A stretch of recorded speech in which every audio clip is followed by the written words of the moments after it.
राग भदौरिया जी इस बार तो एकदम प्री एक्टिव मोड में है। रामनवमी के तुरंत बाद मुहूर्त निकल आया।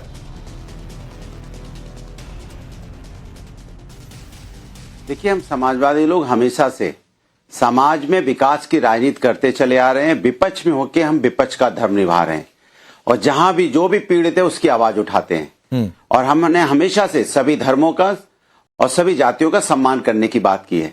आपने देखा होगा जो भी पीड़ित है, चाहे शंकराचार्य जी के साथ अन्याय हुआ, जब भारतीय जनता पार्टी चुप्पी साधी हुई थी, जो जिम्मेदारी बनती उनकी, चूंकि सत्ता दल में है, वो उनके द्वारा सत्ता दल द्वारा उनका अपमान हुआ, हम उनके साथ खड़े दिखाई दिए। उनके लोगों के, उनके बटकों को किस तरह से पीटा गया, घसीटा गया, कैसे उनके यहाँ बुजुर्ग संत के साथ अन्याय हुआ, उनको हॉस्पिटल में भर्ती होना पड़ा, हम उनके साथ खड़े रहे। किसानों के साथ अन्याय हुआ, हम किसानों के साथ खड़े। महिलाओं के साथ अन्याय हुआ, चाहे खुशी दुबे हो या हाथरस की बेटी हो, हम खड़े दिखाई दिए। किसी भी माइनॉरिटी के साथ अन्याय होता है, हम खड़े दिखाई देते। कोई भी अगर पीड़ित है समाज के अंदर में, तो समाजवादी पार्टी खड़ी दिखाई देती है। तो हम उसी पे हमारा राजनीति सेवा भाव के लिए है। हम इसके लिए नहीं कि हमें अपनी किसी भी चीज को लेकर समाज के अंदर नफरत की बात करके हम समाज को बांटने की कोशिश करें। हम समाज को एक करने की कोशिश करते हैं, क्योंकि देश जो हिंदुस्तान है, इसकी आजादी में सभी का योगदान है। और सभी जब मिलकर एक साथ चलेंगे तभी देश आगे बढ़ेगा, तभी राष्ट्र आगे बढ़ेगा, तभी राष्ट्र निर्माण की बात होगी। अगर सही मायने में राष्ट्र निर्माण की कोई बात कर रहा है तो समाजवादी पार्टी करती है। और आप देखिएगा 2027 में समाजवादी पार्टी की सरकार होगी और भारतीय जनता पार्टी की। मैंने तो सोचा यह था कि आप 28 तारीख से जो पीडीए भागीदारी रैली मिशन 27 का शंखनाद अखिलेश यादव कर रहे हैं, कुछ आप उसके बारे में बताएंगे। आपने तो दूसरी लाइन ही पकड़ ली। देखिए, आप क्या सोचते हैं उससे समाजवादी को फर्क नहीं पड़ता है। समाजवादी क्या सोचते हैं इससे समाजवादी चलती है। कि आपके ठीक है, हर पार्टी सोचे, लेकिन ये तो आपके मतलब की खबर है भाई। 28 तारीख से आप मिशन 27 शुरू कर रहे हैं, पश्चिमी यूपी पर फोकस है, उस नोएडा से शुरुआत कर रहे हैं जहां 22 में एक भी सीट नहीं मिली थी। तो कुछ अभियान के बारे में मुझे लगा आप बताते। अगर आपको ये मेरा लगना भी गलत लग रहा है तो मैं क्या कहूं फिर। देखिए, नहीं, अभियान के बारे में तो जब समाजवादी लोग कोई भी काम करते हैं तो समाज हित की बात करते हैं। अब आप उसको राजनीतिक हित के उसकी तरह से देख रहे हैं ना, हम उसको देख रहे हैं समाज हित से।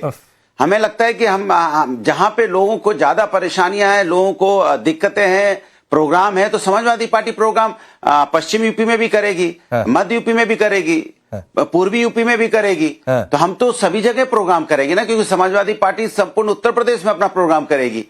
शुरुआत तो कहीं से भी होती है। लेकिन इसका मतलब नहीं है कि हम कहीं पर, हमारा पूरा उत्तर प्रदेश के अंदर में, पूरा पश्चिम उत्तर दक्षिण उत्तर प्रदेश, पूरे उत्तर प्रदेश में चारों दिशाओं में समाजवादी पार्टी काम करेगी। और समाजवादी पार्टी 2027 में जनता के सपनों को पूरा करेगी। राकेश जी, आप हम जनता के सपनों के लिए लड़ रहे हैं। ये तो जनता का सपना कैसे पूरा हो, के बाद जो है मुहूर्त निकल आया, मिले। आप 27 के शंखनाद का आपका मुहूर्त नहीं निकला अभी तक।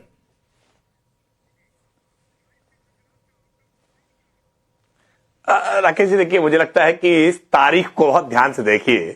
तारीख रखी है 28, तो ना ये 27 जीत रहे हैं, ना ये 29 जीत रहे हैं। ये ऐसे ही बीच 28 में उलझे रह जाएंगे। और ये टाइमिंग देखिए, चयनित करते समय इन्होंने टाइमिंग चयनित की।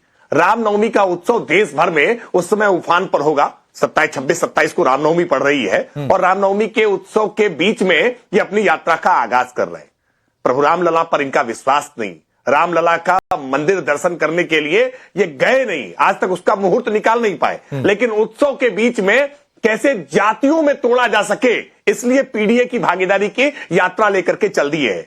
सच बात यह है। और इसके लिए जगह का चयन क्या किया? नोएडा। वही नोएडा जिस नोएडा को लेकर के अखिलेश यादव जी ये अंधविश्वास माना करते थे कि अगर नोएडा कोई मुख्यमंत्री रहते हुए चला जाएगा तो सत्ता में वापस नहीं आएगा। और सत्ता की ऐसी लिप्सा, ऐसी लालसा कि वही नोएडा, उसी नोएडा से शुरुआत कर रहे हैं। तो क्या अंधविश्वास से समझौता कर लिया है? क्या प्रभु रामलला पर इनका विश्वास बनने लगा है कि रामलला के उत्सव के समय में अपनी यात्रा की शुरुआत कर रहे हैं? क्या अंधविश्वास से समझौता कर लिया है और अब नोएडा से ही अपने यात्रा की शुरुआत कर रहे हैं? अब अखिलेश जी का मन बदल गया है?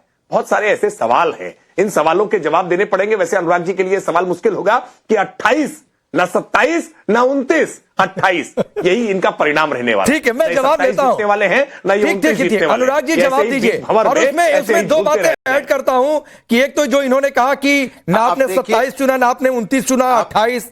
अच्छा, दूसरी बातचीत क्या है कि रामनवमी के तुरंत बाद तो क्या हिंदुओं को बांटने का, बहुत सारी बातें हैं सियासत में। जवाब दीजिए एक साथ। देखिए, अब सवाल है कि भारतीय जनता पार्टी देखो कैसे परेशान हो गई है, विचलित है। इसको विचलित हो जाता है ना आदमी जब देख रहा है कि समाजवादी पार्टी को जनता पसंद करे। तो क्या कह रहे हैं, नोएडा से शुरुआत कर रहे हैं। अरे नोएडा से शुरुआत कर रहे हैं तो मतलब जिसको ये लोग ऐसा मानते थे, अरे तो इसके मतलब हम शुरुआत कर रहे हैं ना, इसके मतलब हम नहीं मानते थे। हम नोएडा से शुरुआत कर रहे हैं विजय रथ की। तो सोचो हमारे अंदर कितना विश्वास है, प्रभु का आशीर्वाद कितना है कि तुरंत प्रभु का जैसे रामनवमी के बाद हमारी शुरुआत होगी, क्योंकि प्रभु का आशीर्वाद तो हमारे साथ ही है। अयोध्या में तो हम जीते ही है ना, प्रभु ने आशीर्वाद मुझे दिया ही है ना। आप तो हल्ला मचाते रहेंगे, लेकिन हम प्रभु के आदर्श और आचरण पे चलते हैं। जो प्रभु के आदर्श आचरण पे चलेगा, प्रभु उसी को तो आशीर्वाद देंगे ना। अब लगातार प्रभु का आशीर्वाद समाजवादियों के साथ है।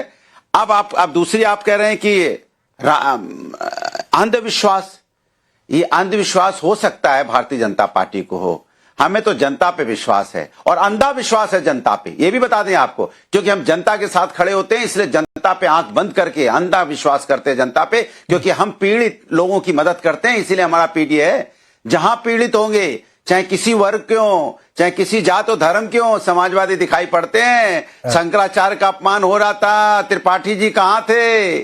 नहीं आए ना राकेश जी, दिखाई नहीं पड़े। संतों का अपमान हो रहा, साधु संतों का, जो सनातन में जिनका बहुत सम्मान है। एक चीज अनुराग जी, राकेश त्रिपाठी मुस्कुरा रहे हैं, मैं एक चीज इसमें उसका जवाब दे लीजिए। आपने कहा जो भी पीड़ित, किसी भी वर्ग का पीड़ित, वो पीडीए में, ये परिभाषा क्यों बदल दी आपने?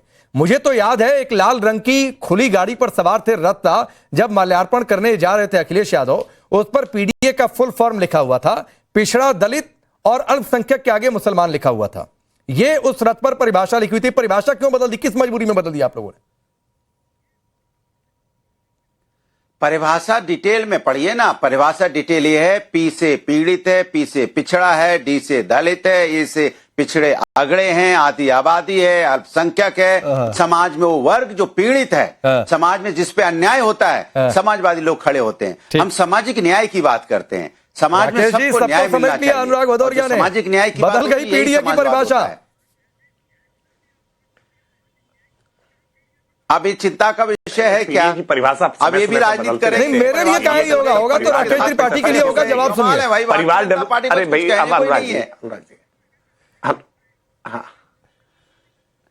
अनुराग जी, अनुराग जी, हम ही आप दो लोग ही आपस में हैं, तो मुझे लगता है चिकम चिल्ली करने की जरूरत नहीं है।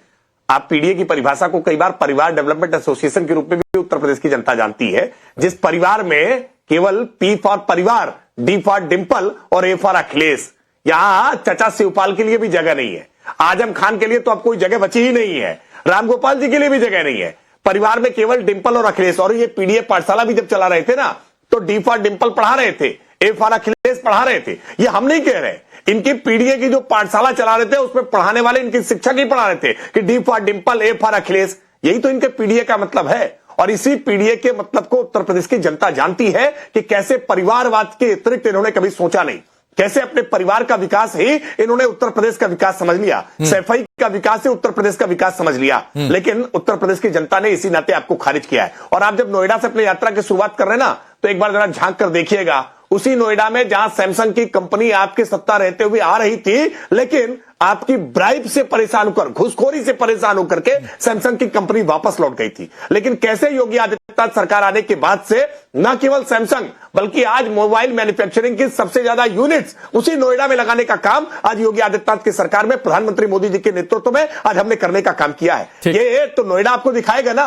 इस नोएडा की चमक को, जिसको अंधविश्वास के तले आप ढक देने का काम किया करते थे, आज वो नोएडा कैसे चमक रहा है, दमक रहा है, और कैसे आज निवेश के लिए लोगों को आकर्षित करता है। वहां से ही निवेश के उत्तर प्रदेश के रास्ते खुलते हैं। नोएडा से जब निकलिएगा तो आप लगातार उत्तर प्रदेश की चमक दमक देखिएगा कि कैसे उत्तर प्रदेश का मतलब आप केवल सैफई नहीं होता है, कैसे उत्तर प्रदेश का मतलब केवल रामपुर नहीं होता है, कैसे उत्तर प्रदेश का मतलब केवल लखनऊ, अमेठी या रायबरेली नहीं होता है, बल्कि उत्तर प्रदेश का मतलब आज कैसे सहारनपुर भी होता है, कैसे शाहजहांपुर भी होता है, कैसे बलिया और बांदा भी होता है। अनुराग जी, मैं एक चीज और ऐड करता हूं, जो बात राकेश त्रिपाठी ने कही, और मेरा भी वो सवाल है। अच्छी बात है, जितनी जल्दी चुनावी अभियान, लोकतंत्र में इससे बढ़िया क्या है कि आप तैयार रहिए चुनाव के लिए। लेकिन मेरी एक बात है, आपने कहा